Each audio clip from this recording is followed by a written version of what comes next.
आप सभी का स्वागत है कोगेट से साइट यूट्यूब चैनल में। और आज हम देखेंगे नंबर ऑफ इन्वर्जन्स कैसे निकालते हैं। ये हमारा लास्ट टॉपिक है मोस्टली सॉर्टिंग का, है ना। इसके बाद हमारा सॉर्टिंग खत्म हो जाएगा। तो बिना टाइम वेस्ट करे स्टार्ट करते हैं। और ज़्यादा लंबा है नहीं, बहुत छोटा सा, मैं आपको फटाफट बता दूंगा। ये कभी कभार क्वेश्चन आ जाते हैं, इसलिए मैं आपको ये बता रहा हूँ, ठीक है। तो बिना टाइम वेस्ट करे स्टार्ट करते हैं। तो सबसे पहले देखते हैं इन्वर्जन होता क्या है।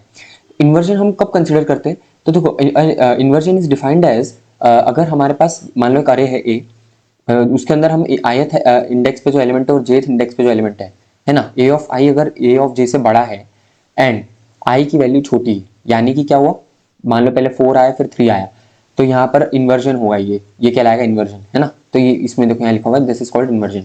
एक अरे है, जैसे ये अरे है हमारा, इसमें अगर हम देखें तो इन्वर्जन कहाँ पर होगा, तो देखो इन दोनों जगह पे इन्वर्जन होगा।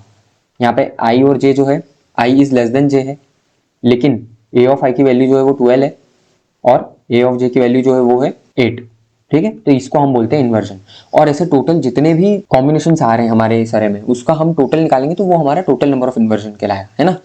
तो देखो एक अगर मैं कंसिडर करूं यहाँ पे ये अरे को, हम लोग अगर देखें 12 से 8 का अगर गिने तो वो पहला इन्वर्जन हो गया, है ना। तो पहला काउंट हो गया। फिर 12 से 10 का भी एक इन्वर्जन है, क्योंकि 12 इज ग्रेटर देन 10। सिमिलरली 12 से 5 का एक इन्वर्जन है और 12 से 3 का एक इन्वर्जन है। तो टोटल पहले इटरेशन में 12 के कंपैरिजन में टोटल कितने इटरेशन वो हो गए, इन्वर्जन 4, ठीक है। तो यहाँ मैंने लिखा है 4 इन्वर्जन। नेक्स्ट हम देखते हैं, अब अगले एलिमेंट पे चलेंगे। अब 8 पे चलते हैं। 8 से अगर कंपेयर करें तो 8 से 10 अगर देखें तो वो इन्वर्जन है क्या, तो नहीं है, क्योंकि 8 is less than 10, I is less than J, दोनों कंडीशन वो हो रही है ना। इन्वर्जन की कंडीशन ये वाली फॉल्स हो रही है। तो अब हम नेक्स्ट गए, नेक्स्ट पे गया 8 से 5, तो यस ये ट्रू है। 8 से 5, 8 से 3 ये भी ट्रू है। तो टोटल यहाँ पर 2 इन्वर्जन हुए, है ना। यहाँ पर 4 हुए, यहाँ पर 2 हुए। फिर सिमिलरली 10 से कंपेयर करें तो 10 से 5 और 10 से 3 फिर 2 इन्वर्जन हुए। फिर फाइनली 5 से 3 देखा तो एक इन्वर्जन हुआ, ठीक है। और 3 के कारण कोई इन्वर्जन नहीं होगा, लास्ट एलिमेंट रहता है उससे कभी इन्वर्जन नहीं होता है ना। तो टोटल इन्वर्जन हमारे कितने हो गए अगर देखा जाए तो 1, यहाँ पे 1 + 2 है ना, टोटल 5, और उसके बाद में यहाँ पे 4। तो टोटल 9 इन्वर्जन हुए हैं इस अरे में।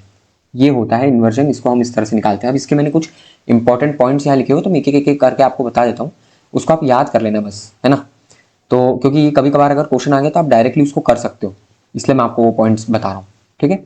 तो पहला पॉइंट है, अगर जो हमारा सॉर्टिंग एल्गोरिदम है, जो टाइम कॉम्प्लेक्सिटी रहती है वर्स्ट, बेस्ट और एवरेज, वो सेम रहती है ना। वो कभी भी इन्वर्जन से अफेक्ट नहीं होती। मतलब अगर बहुत सारे इन्वर्जन हो रहे, मान लो अगर अरे में मान लो 100 इन्वर्जन हो रहे और उसी टाइप का एक दूसरा अरे उसमें 10 इन्वर्जन हो रहे हैं, तो दोनों अरे में जो टाइम कॉम्प्लेक्सिटी लगेगी, अगर सेम एल्गोरिदम लगाया तो वो सेम ही लगेगी, है ना, वर्स्ट केस बेस्ट केस वाली।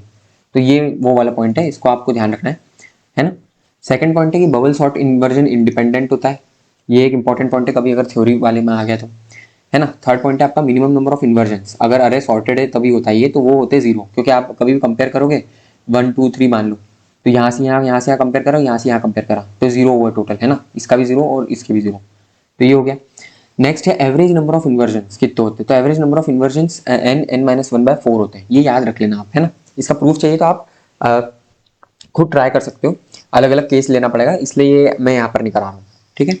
एंड ये बोल रहा है मैक्सिमम नंबर ऑफ इन्वर्जन कितने होंगे, तो मैक्सिमम नंबर ऑफ इन्वर्जन हमारे कितने होंगे, जब डिसेंडिंग ऑर्डर में रहेगा तब होंगे, है ना। और उसमें क्या टोटल इन्वर्जन कितने होंगे, तो ये होंगे n-1/2, ठीक है। तो ये हो गया इन्वर्जन का पूरा, है ना।